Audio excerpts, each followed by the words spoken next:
Hi guys! Excited akong ipakita sa inyo ngayong araw itong bago kong laruan. Yung iba siguro sa inyo, meron na nito o nakakita na nito. Anyway, pakita ko sa inyo para sa mga hindi pa nakakita. By the way, birthday gift to sa akin ng aking kapatid, si Roque. Okay, thank you so much. Thank you dito sa gift. And I really loved it. Yun. Before I show you the instrument, ipakita ko muna sa inyo yung case. This is my trumpet case.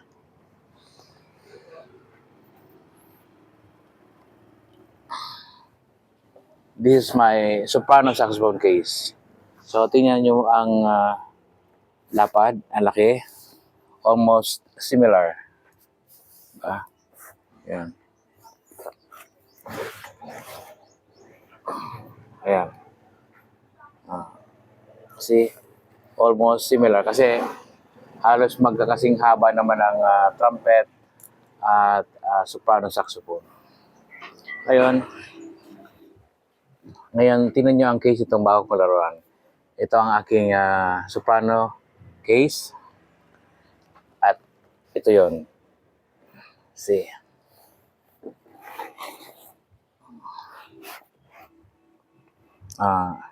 Medyo sa inch lang nagkakatalo. Okay. May idea ba kayo kung anong instrumento to? Okay. Okay, ngayon buksan na natin para makita nyo kung ano to.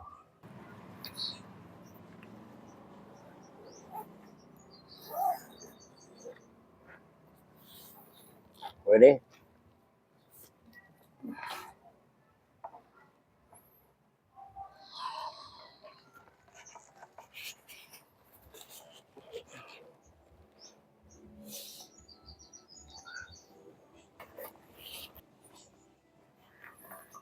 Aha.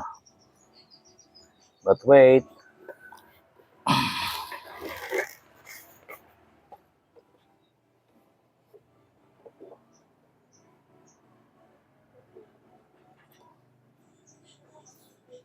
Maiksi. Sa tingin nyo maiksi? No, it's a long keyboard.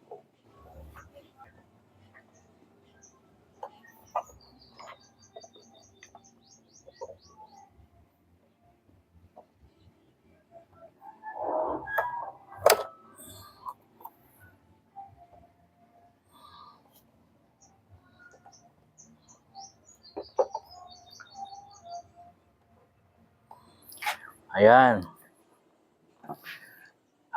Nahirapan ako mag-set itong video na to. Kaya tayo pinawisan ako dun Kaya tayo naka-landscape. Kasi nga, dahil dito sa keyboard, hindi kasya sa portrait. Okay. So again, thank you sa kapatid ko, si Roque.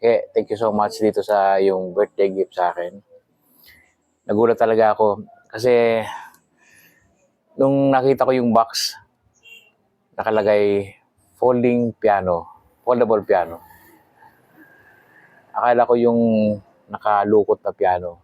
Nakakita na ako noon sa cousin ko. So nagulat ako nung ganito kahaba.